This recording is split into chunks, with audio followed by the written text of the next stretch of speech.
مواعظ العدلیہ، حدیث الشیعہ کے نام سے اردو ترجمہ، اس میں 7 کے بعد میں جا کے حدیث دیکھی.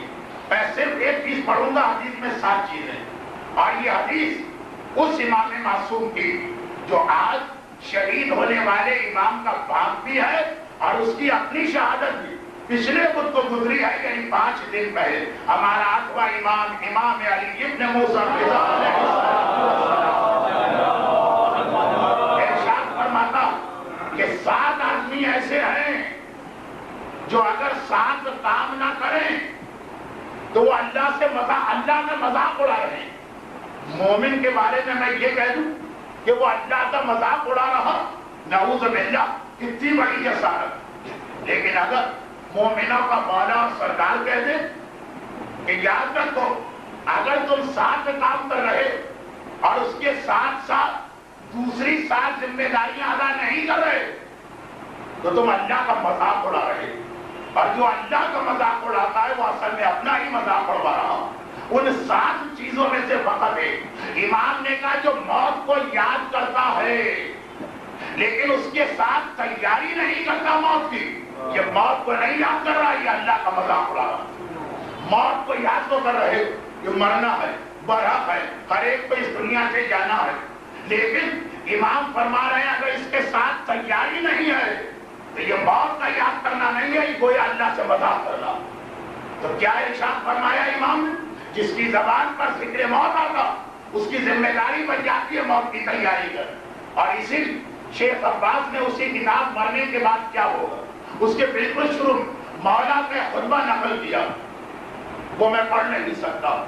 اس میں قبر کے ساتھ کا تذکرہ، اشتہے کا تذکرہ، زہر کا تذکرہ، پہلے ہی میں اپنا بہت مذاق اڑوا چکا ہوں. خیر پہلا جملہ پڑھ رہا ہوں. فرماتے یا ایھا الناس انما بعد الموت اشد من الموت. کیا تم نے کبھی اس پہ غور کیا ہے کہ مرنا موت کے بعد کے مراحل موت سے زیادہ سخت ہوتے ہیں؟ یہ نہیں ہے کہ قبر میں گئے تو آرام سے پیر پھیلا کے سو رہے ہیں. ما بعد الموت اشد من الموت، موت سے زیادہ بعد کے مراحل سخت ہے. کیا تیاری کی؟ اگر موت کا تذکرہ ہے اور جو موت کے بعد کے مراحل تیاری نہیں ہے، میرا 8واں امام کہہ رہا تم اللہ کا مذاق اڑا رہے. مولا کہہ رہے کیسے غافل بیٹھے، کیا تمہیں نہیں پتا کہ اس سخت ترین مرحلے سے گزرنا؟ یاد رکھیے جہاں جس نے موت کو یاد کیا، اب یہ موت کا یاد کرنا اسے نمازی بنائے گا. اگر واقعا موت کو سمجھ کے یاد کر رہا اسے روزے دار بنائے گا، اسے پابند واجبات بنائے گا، اسے حرام چیزوں سے بچنے کا عادی بنائے گا. جس نے موت کو سمجھ لیا، جس نے معرفت موت حاصل کر لی، جس نے 8ویں امام کی غلامی کا حق ادا کر دیا، جس نے مولا کے کلام پہ یقین کر لیا، اب جب موت کی بات آئی پتا چلا وہاں پہ نہ کوئی حرام ہے نہ کوئی ترک واجب ہے، صاف پتا چل جائے گا موت کو یاد کرنے والی عورت کا انداز، موت کو بھلانے والی عورت کا انداز. اس کے سر پہ حجاب نظر آئے گا، وہ بے حجاب نظر آئے گی. صاف پتا چل جائے گا اس گھر والے نے موت کو یاد رکھا ہے. یہاں نہ ڈسکو ہے، نہ ڈانس ہے، نہ میوزک ہے، نہ دوسرے خرافات. اور صاف پتا چل جائے گا کہ اس گھر نے موت کو یاد نہیں رکھا ہے. وہ لوگ موت تو کر رہے ہیں، برسی وہاں بھی ہوتی ہے، کوئی مر جائے تو تیجا وہاں بھی ہوتا ہے، 40 دن پورے ہو 40واں وہاں بھی ہوتا ہے، لیکن موت کو یاد نہیں کیا گیا. اس لیے کہ نمازیں کیسے قضا ہو رہی، اس لیے کہ حرام کیسے گھر میں کھایا جا رہا، اس لیے کہ گانے کیسے گھر میں سنے جا رہے.